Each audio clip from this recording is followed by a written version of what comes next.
سورہ انبیاء میں کئی انبیاء اکرام علیہ السلام کا ذکر ہے، خاص کر حضرت ابراہیم علیہ السلام کا، حضرت ایوب علیہ السلام کا، اور حضرت داؤد علیہ السلام، حضرت سلیمان علیہ السلام، پھر حضرت زکریا و یحییٰ علیہ السلام کا۔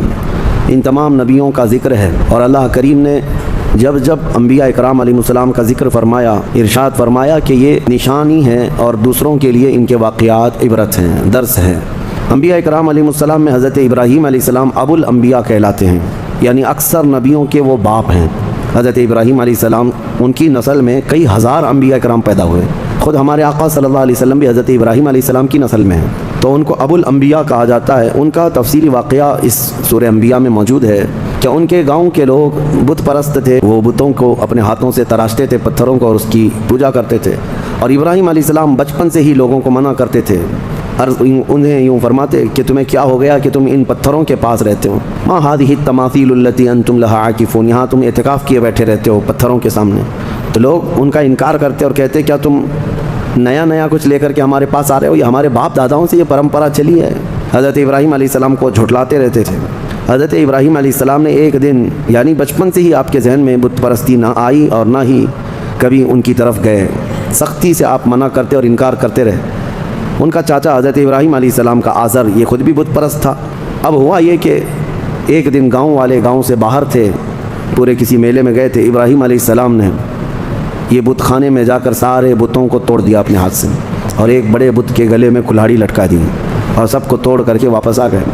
جب ابراہیم علیہ السلام شام کو اپنے گھر تھے، گاؤں کے لوگ واپس آئے، واپس آنے کے بعد اپنے خداؤں کا یہ حشر دیکھا تو آگ بگولا ہو گئے۔ من فعل ھذا بآلہتنا، ہمارے خداؤں کے ساتھ کس نے ایسا کام کیا ہے؟ ظاہر سی بات ہے، بتوں کو جب کوئی چھیڑ چھاڑ کرتا ہے تو آگ بگولا ہوتی ہے قوم، ان کی جو عبادتیں کرتے ہیں، یہ اس زمانے سے چلا ہے۔ اور جب لوگوں نے دیکھا کہ سب ٹوٹے پوٹے گرے ہوئے ہیں، پوچھا کہ کس نے کیا ہوگا یہ، تو لوگوں نے آپس میں کہا ایک لڑکا ہے ہمارے گاؤں میں جس کا نام ابراہیم ہے، اسی نے کیا ہوگا۔ بادشاہ وقت جو تھا اس وقت، نمرود کے پاس یہ مقدمہ لے جایا گیا، اور پھر سارے لوگوں نے کہا کہ اب یہ مقدمہ سزا کے بغیر حل نہیں ہوگا، بلاؤ ابراہیم کو، کہاں ہے؟ ابراہیم علیہ السلام جوان تھے، بلایا گیا، پوچھا گیا کہ کیا تم نے ان کے ساتھ، یہ سارے ہمارے خداؤں کے ساتھ کیا کیا؟ تو ابراہیم علیہ السلام نے کہا ان کے بڑے نے کیا ان کے ساتھ۔ پوچھا تم اکیلے گاؤں میں تھے، کس نے کیا یہ؟ تو ابراہیم علیہ السلام نے کہا ان کے بڑے نے کیا، کیونکہ ایک بڑا بت ویسے ہی چھوڑ دیا تھا انہوں نے، اس کے گلے میں کلہاڑی ڈال کر، اور باقی سب چھوٹوں کو سلا دیا تھا۔ تو بڑا جو کھڑا تھا، ابراہیم علیہ السلام نے کہا ان کے بڑے نے کیا ان کے ساتھ، جبکہ وہ مراد لے رہے تھے ان کا بڑا تو میں ہی ہوں، ان کے دل میں یہی تھا کہ ان کا بڑا میں ہی ہوں۔ تو پھر اس کے بعد ابراہیم علیہ السلام نے ان سے کہا تم مجھ سے کیوں پوچھتے ہو، ایک تو ابھی بھی کھڑا ہے نا، اسی سے پوچھ لو، باقی تمہارے چیلوں کو کس نے گرایا، ایک تو ابھی بھی کھڑا ہے۔ تو اور آگ بگولا ہوئے، استہزاء مذاق سن کر کے، اور کہنے لگے کیا ہم ان سے بات کریں گے، وہ بات نہیں کر سکتے ہیں؟ تو ابراہیم علیہ السلام نے کہا اف لکم ولما تعبدون من دون اللہ افلا تعقلون، تف ہے تم پر، افسوس ہے تم پر، اللہ کے سوا دوسرے کی عبادت کرتے ہو، کیا عقل نہیں رکھتے؟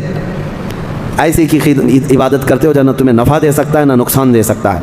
یہ ابراہیم علیہ السلام نے ان کو کہا، تو وہ اتنے آگ بگولا ہوئے، اتنے غصے میں آئے کہ سبوں نے کہا حرقوہ، ابراہیم کو آگ میں جلاؤ، ایسے نہ چھوڑو، آگ میں جلاؤ۔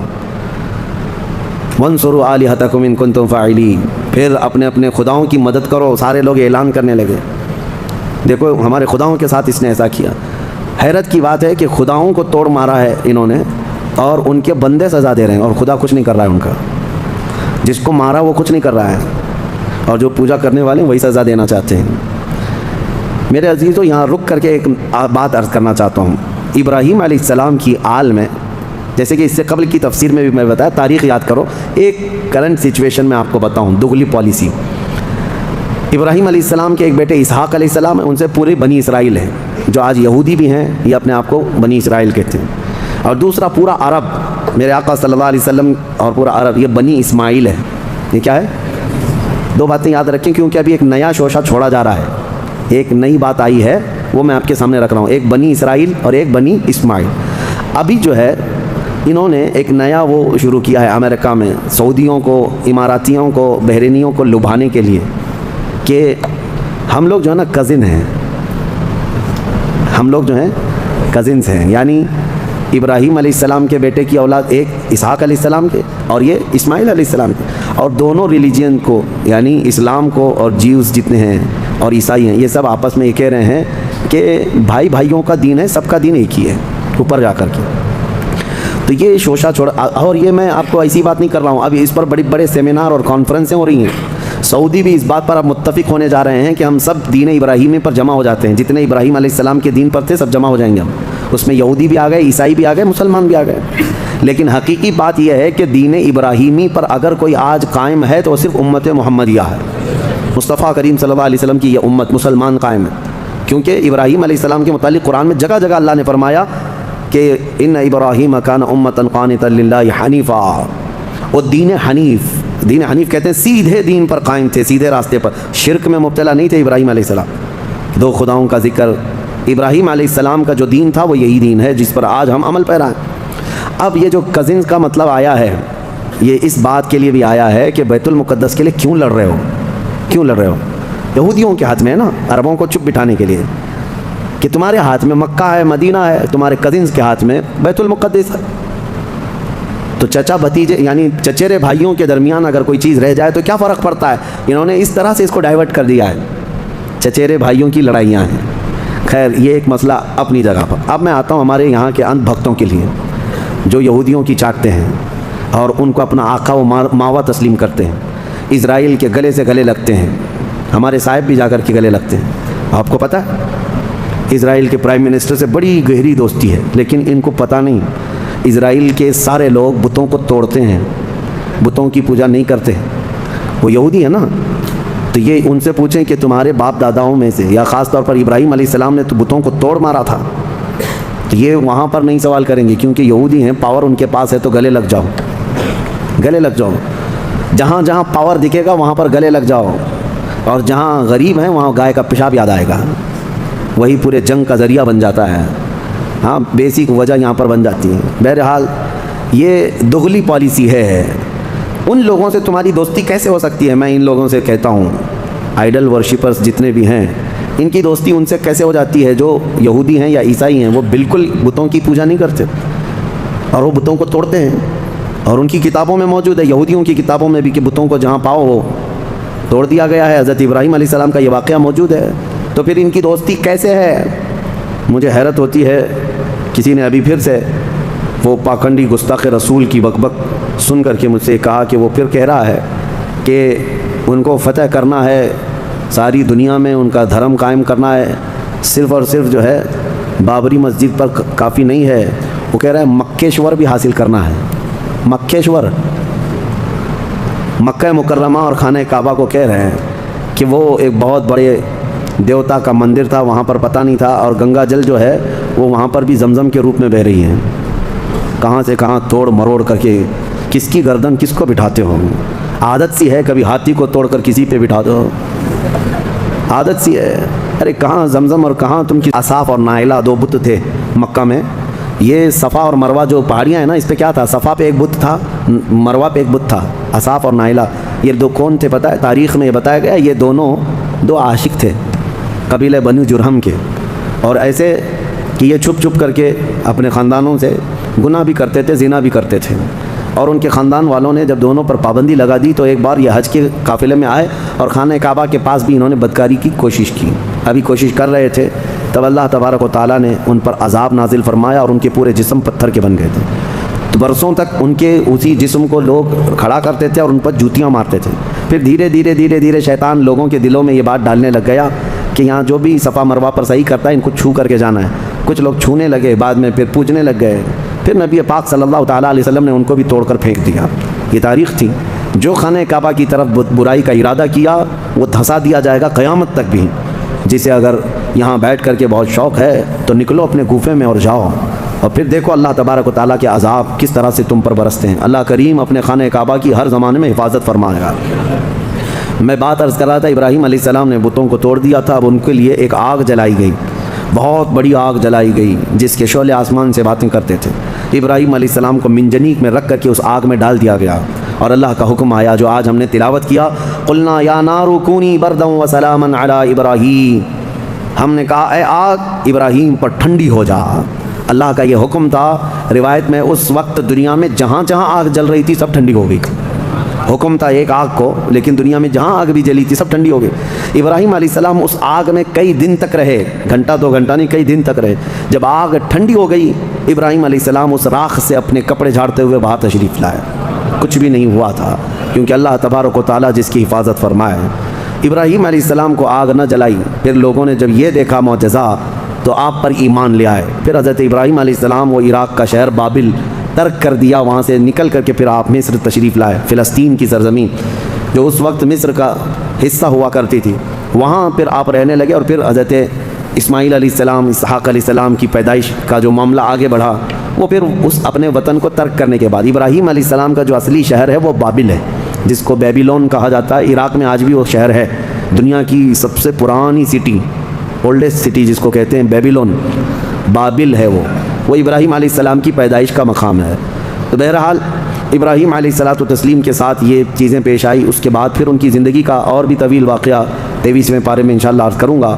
اس پارے میں حضرت ایوب علیہ السلام کے متعلق بھی ذکر آیا ہے، حضرت یونس علیہ السلام کا بھی، کہ یونس علیہ السلام مچھلی کے پیٹ میں جب گئے تھے تو اللہ فرماتا ہے وَذَنُّونِ إِذْ ذَهَبَ مُغَاضِبًا فَظَنَّ أَن لَّن نَّقْدِرَ عَلَيْهِ فَنَادَىٰ فِي الظُّلُمَاتِ أَن لَّا إِلَٰهَ إِلَّا أَنتَ سُبْحَانَكَ إِنِّي كُنتُ مِنَ الظَّالِمِينَ۔ یونس علیہ السلام نے ان اندھیریوں میں پکارا تھا، مولا تیرے سوا کوئی معبود نہیں، تجھے بلندی ہو، پاکی ہو، میں آگے بڑھ جانے والوں میں سے ہو گیا۔ تو اللہ تبارک و تعالیٰ فرماتا ہے ہم نے ان کی دعا قبول کر لی اور ان کو غم سے آزاد کر دیا۔ 3 نبیوں کا ذکر ایسا ہے کہ جنہوں نے جیسے ہی پکارا اللہ نے فوراً ان کی دعا قبول کی۔ ایک ایوب علیہ السلام، تینوں کے جملے سن لیجیے، تینوں کے جملے۔ ایوب علیہ السلام کو آزمائش میں مبتلا کیا گیا تو سخت بیمار ہوئے تھے، انشاءاللہ وہ 23ویں پارے میں ان کا تفصیلی ذکر آئے گا۔ بہت سخت آزمائش میں مبتلا تھے، جسم پورا بیمار۔ اس وقت انہوں نے جب ان کی زبان کٹ گئی تھی تو یہ جملہ کہا تھا وَأَيُّوبَ إِذْ نَادَىٰ رَبَّهُ أَنِّي مَسَّنِيَ الضُّرُّ وَأَنْتَ أَرْحَمُ الرَّاحِمِينَ وَأَنْتَ أَرْحَمُ الرَّاحِمِينَ۔ اے مولا تکلیف تو مجھے پہنچی ہے لیکن تو ارحم الراحمین ہے، تو سب سے زیادہ رحم کرنے والا۔ اس کے فوراً بعد اللہ فرماتا ہے فَاسْتَجَبْنَا لَهُ فَكَشَفْنَا مَا بِهِ مِن ضُرٍّ، ہم نے ایوب کی دعا سن لی اور جو انہیں تکلیف تھی فوراً اس کو ہم نے دور کر دیا۔ یہ ایوب علیہ السلام کی سن لی، ادھر یونس علیہ السلام کی سن لی۔ یونس علیہ السلام کا جملہ کیا تھا؟ لا الہ الا انت سبحانک انی کنت من الظالمین۔ اس کو اسم اعظم بھی کہا گیا ہے، بہت تیز دعائیں قبول ہوتی۔ تیسرے نبی کا ذکر ہے حضرت زکریا علیہ السلام، اولاد نہیں تھی، بڑھاپا آ گیا تھا، تب انہوں نے یہ کہا تھا ربی لا تذرنی فردا وانت خیر الوارثین، اے میرے رب مجھے تنہا مت چھوڑ، مجھے اکیلا مت رکھ، تو بہترین، تو خیر الوارثین ہے، بہتر وارث دینے والا ہے، سب کا بہترین وارث تو ہی ہے۔ تو یہ دعا حضرت زکریا علیہ السلام کی اللہ کو پسند آئی، اے اللہ مجھے اکیلا مت چھوڑ، تو خیر الوارثین ہے۔ اللہ فرماتا ہے فاستجبنا له ووهبنا له یحییٰ، ہم نے زکریا کی دعا سن لی اور فوراً ان کو یحییٰ علیہ السلام کی شکل میں بیٹا عطا کیا۔ 3 دعائیں میں نے آج آپ کو بتائی ہیں، ایک ایوب علیہ السلام کی، ایک یونس علیہ السلام کی، ایک زکریا علیہ السلام کی۔ ایوب علیہ السلام نے بیماری میں دعا کی، یونس علیہ السلام نے اندھیریوں میں دعا کی، زکریا علیہ السلام نے بے اولاد ہونے پر دعا کی۔ یہ تینوں معاملات ہماری زندگیوں میں آتے ہیں، کوئی بے اولاد ہے، کوئی پریشان حال ہے اور کوئی بیمار ہے۔ یہ 3 دعائیں یاد رکھیں، اللہ نے فوراً ان آیتوں کے بارے میں فرمایا، ان کی آیتوں کے بعد فرمایا، ہم نے فوراً قبول کیا ان کی باتوں کو، فوراً قبول کیا۔ یقیناً اللہ تبارک و تعالیٰ آج بھی قبول کرنے والا ہے۔ اور ایک آیت اللہ تعالیٰ نے اس بارے میں ارشاد فرمائی، مولا کریم فرماتا ہے کہ یہ سب نبیوں کے ذکر کے بعد یہ سورہ جہاں ختم ہونے کو آیا، آخر میں جہاں سورہ ختم ہونے کو آیا، اخیر سورہ میں رب تبارک و تعالیٰ آخری نبی کے بارے میں فرماتا ہے وَمَا أَرْسَلْنَاكَ إِلَّا رَحْمَةً لِّلْعَالَمِينَ، محبوب ہم نے آپ کو سارے جہانوں کی رحمت بنا کر بھیجا ہے، رحمت بنا کر بھیجا ہے۔ رحمت کا مطلب کیا ہے؟ رحمت جس کے ذریعے سے خوشیاں ملے، جس کے ذریعے سے مشکلات حل ہوں، جس کے ذریعے سے اللہ تعالیٰ تمہاری مصیبتوں کو دور کرے، وہ رحمت ہے۔ ماں بیٹے کے لیے رحمت ہے، باپ بیٹے کے لیے رحمت ہے، یہ سب رحمتیں ہیں۔ اور اللہ تعالیٰ کی سب سے بڑی رحمت اس دنیا میں کوئی ہے تو وہ محمد رسول اللہ کی ذات صلی اللہ علیہ وسلم، وہ سب کے لیے رحمت ہے، وہ سب کے لیے رحمت ہے۔ حتیٰ کہ آپ کو میں بتاؤں، زمین و آسمان اس بارے میں لڑائیاں کرتے ہیں، زمین اور آسمان۔ اعلیٰ حضرت نے اس کو اپنے نعت میں لکھا ہے، خم ہو گئی پشت فلک استان زمین سے، یعنی آسمان بہت اپنی ڈینگے، یعنی اپنی بڑائیاں بتا رہا تھا کہ مجھ میں چاند ہے، مجھ میں ستارے ہیں، مجھ میں سورج ہے، یہ سارے بڑے سٹارز آسمان اپنے اندر رکھتا ہے۔ تو زمین نے ایک ہی تانا دیا تھا، ایک تانا دیا تھا۔ اعلیٰ حضرت فرماتے ہیں خم ہو گئی پشت فلک، یعنی آسمان کی پیٹھ جھک گئی اس تانے زمین سے، زمین کے اس تانے کو سن کر خم ہو گئی پشت فلک اس تانے زمین سے، سن ہم پہ وہ سرور دو عالم ہے، وہ رتبہ ہے ہمارا۔ ہمارے اوپر تو چاند سورج ستارے جس سے فیض پاتے ہیں وہ محمد الرسول اللہ زمین میں ہے۔ میرے عزیزو، آپ کو میں بتاؤں، رسول پاک صلی اللہ تعالیٰ علیہ وسلم ملائکہ کے لیے رحمت ہیں کہ نہیں؟ میں آپ سے کچھ سوالات کر رہا ہوں، اور اللہ کے کئی عالم ہیں، عالم یعنی کئی دنیا ہیں، کئی جہاں ہیں، ہاں وہ ہر عالم کے لیے ہیں رحمت ہیں، وہ ملائکہ کے لیے رحمت ہیں، جنات کے لیے رحمت ہیں، نباتات کے لیے رحمت ہیں، جتنے اللہ تعالیٰ کی مخلوقات ہیں سب کے لیے کیا ہے میرے مصطفیٰ؟ رحمت ہیں۔ شاعر نے بڑے اچھے انداز میں کہا ہے وہ ہر عالم کی رحمت ہیں، کسی عالم میں رہ جاتے یا ان کی مہربانی ہے کہ یہ عالم پسند آیا، یا ان کی مہربانی ہے کہ یہ عالم پسند آیا۔ میرے عزیزو، یہ قربان جاؤ میرے مصطفیٰ کریم کے اس روئے زمین پر کہ آقا ہمارے درمیان میں ہے، ورنہ وہ ملائے اعلیٰ میں رہتے، وہ فرشتوں کے درمیان رہتے، وہ جنتی حوروں کے درمیان رہتے، لیکن مولا رسول کریم صلی اللہ تعالیٰ علیہ وسلم کو ہمارے درمیان میں رکھا۔ یہ حضور کی اپنی پسند تھی اپنی امت کے ساتھ رہنے۔ اور یہ بھی میں آپ کو بتا دوں، قیامت کے دن کیا میرے نبی صلی اللہ تعالیٰ علیہ وسلم پچھلی امتوں کے لیے رحمت نہیں ہوں گے؟ آدم علیہ السلام سے لے کر عیسیٰ علیہ السلام تک کے ہر امتی کے لیے حضور رحمت ہے، سب کے لیے رحمت ہے، سب کا حساب حضور کی شفاعت کے بعد ہونا ہے۔ لیکن اس کے باوجود میرے آقا صلی اللہ علیہ وسلم قیامت کے دن اگر کہیں نظر آئیں گے تو وہ اپنے امتیوں کے بیچ میں نظر آئیں گے، ہمارے درمیان نظر آئیں گے۔ لوگ نبی پاک صلی اللہ تعالیٰ علیہ وسلم کے ارد گرد ہوں گے۔ عزیزان گرامی وقار، اب یہاں پر ایک بات میں عرض کرتا ہوں، ایک آیت میں پڑھتا ہوں، آپ خود سمجھ جائیں گے۔ 11ویں پارے میں یہ آیت گزر چکی ہے، میں ترجمہ بتاتا ہوں اور کس کی طرف اشارہ ہے آپ خود سمجھ لیں گے، پڑھے لکھے لوگ ہیں۔ اللہ فرماتا ہے قل بفضل اللہ وبرحمتہ فبذلک فلیفرحوا۔ یہ آیت کا ایک حصہ میں نے تلاوت کیا۔ اے محبوب آپ فرما دیں، آیت کا ترجمہ میں کر رہا ہوں، آپ فرما دیں کہ جب اللہ کا فضل تمہیں ملے، لوگوں کو اللہ کا فضل ملے یا اللہ کی رحمت آئے تو خوب خوشیاں مناؤ۔ اللہ نے کیا فرمایا؟ جب اللہ کی رحمت تمہیں مل جائے تو خوب خوشیاں منائے۔ سنی ہو سمجھ گئے؟ قرآن کی آیت کہہ رہی ہے جب تمہارے پاس اللہ کی رحمت آ جائے تو، اب ہر ایک کو بات پتہ ہے اللہ کی سب سے بڑی رحمت اس روئے زمین پر 12 ربیع الاول کو آئے، تو اب جو ہماری خوشیاں منانے کا طریقہ ہے وہ قرآن کے مطابق ہے یا نہیں؟ قرآن کے مطابق اللہ نے فرمایا جب اللہ کی رحمت تمہارے پاس آئے تو خوشیاں منو۔ اچھا، اور دوسری بات وسیلے کے متعلق کہتے ہیں کہ ان کے وسیلے سے دعا مانگنا جائز ہے کہ ناجائز ہے؟ بالکل، قرآن سے میں بتاتا ہوں، یہ بھی 11ویں پارے کی آیت ہے۔ اللہ فرماتا ہے فقالوا ربنا لا تجعلنا فتنة للقوم الظالمین۔ یہ پچھلی امتیوں کی دعا اللہ فرما رہا ہے پہلے کہ ان لوگوں نے کہا اے رب ہمارے، اے ہمارے رب، ہم کو ظالم قوم کے لیے آزمائش کا ذریعہ نہ بناؤ، ظالم قوم کے ہاتھ ہمیں مت چھوڑ دیں۔ ان کی دعائیں وَنَجِّنَا بِرَحْمَتِكَ مِنَ الْقَوْمِ الْكَافِرِينَ، یہ دعا تھی پہلے والوں کی، لیکن قیامت تک آنے والا یہ دعا کر سکتا ہے، قیامت تک آنے والا یہ دعا کرے گا۔ کیا؟ وَنَجِّنَا بِرَحْمَتِكَ مِنَ الْقَوْمِ الْكَافِرِينَ، اے ہمارے رب اپنے رحمت کے وسیلے سے، اپنی رحمت کے وسیلے سے ہم کو کافروں سے نجات دے دے، اپنی رحمت کے وسیلے۔ اور رحمت کون ہے؟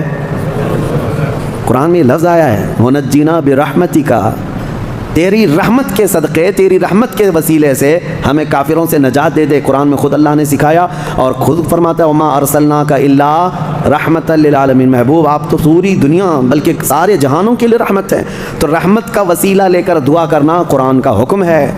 بہرحال نبی پاک صلی اللہ تعالیٰ علیہ وسلم رحمت للعالمین ہے، جو نہ سمجھ سکے وہ اس کی خام خیالی ہے، بد نصیبی ہے، لیکن الحمدللہ میرے مصطفیٰ اس روئے زمین کے لیے بھی رحمت ہیں اور قیامت کے دن کے لیے بھی ہمارے لیے رحمت ہے۔ اللہ کریم میرے مصطفیٰ کی عاشقوں کی جماعت میں زندہ رکھے اور ان کے سچے عاشقوں میں ہی ہماری موت عطا فرمائے۔ سورہ حج کا بھی تذکرہ آیا ہے کل کی سورہ میں، جیسے سورہ کہف جو نہیں، سورہ طٰہٰ اور سورہ کہف وغیرہ جو ہم نے تلاوت کی تھی، اس میں بہت ساری چیزیں، کئی لوگوں نے ہم سے سوال کیا ذوالقرنین کون تھے، کیونکہ یہ سوال یہودیوں نے حضور سے کیا تھا، اور پھر دیگر کچھ چیزیں۔ دیکھیں میں آپ کو ایک بات بتا دوں، یہاں مختصر سا وقت ہے، تھکے ہوئے لوگ ہیں، تراویح کافی 1.5 گھنٹے تک 2 گھنٹے تک پڑھتے ہیں، پھر میں آپ کو اتنی دیر تک پکاتا رہوں یہ بھی مناسب نہیں ہے۔ میں یہ چاہتا ہوں کہ مختصر انداز میں آپ کو جو اہم پیغامات ہیں وہ مل جائیں۔ پوری تفسیر سننا ہے تو پھر تفسیر آپ کو پڑھنا بھی چاہیے، میں پوری تفسیر تھوڑی نہ بیان کر رہا ہوں۔ اور آپ کو پتہ ہوگا ہم تفسیر کر رہے تھے، تقریباً 7 سال میں نے تفسیر کیا الحمدللہ، 7 سال میں صرف ہمارے 5 پارے ہوئے تھے قرآن کی تفسیر کے 5 پارے بھی میں نے پورے مکمل نہیں کیے 5 پارے اخیر تک پہنچا تھا جس کے لیے ہمیں 7 سال لگ گئے تھے بلکہ اس سے زیادہ ہی لگ گئے تھے تو آپ اندازہ کریں کیا میں یہ 30 دنوں کے اندر پورے قرآن کی تفسیر کر سکوں گا بس پورے پارے کے اندر جو اہم پیغام ہوتا ہے کوئی اہم واقعہ ہوتا ہے وہ عبرت کے لیے آپ کے سامنے رکھ دیا جاتا ہے اللہ تعالیٰ انہی پیغامات کے ذریعے سے ہمارے دلوں میں انقلاب پیدا فرمائے کیا یہ بہتر ہوگا کہ قرآن کا اثر لے کر اس رمضان میں بندہ بدل جائے انشاءاللہ اس کے لیے رحمت ہی رحمت ہے آج میں وقت سے اور بھی تھوڑا پہلے ہی ختم کر رہا ہوں اس لیے کہ آج ہماری تنظیم الامان کی جانب سے غربا اور مساکین کے لیے جو ہر سال تقسیم کیا جاتا ہے کچھ راشن وغیرہ وہ تقسیم کا معاملہ ہے مجھے جانا ہے اس کے لیے میں آج آپ کو تھوڑی دیر پہلے ہی ختم کر رہا ہوں انشاءاللہ اس کی کسر کل نکال لیں گے وآخر دعوانا ان الحمد للہ رب العالمین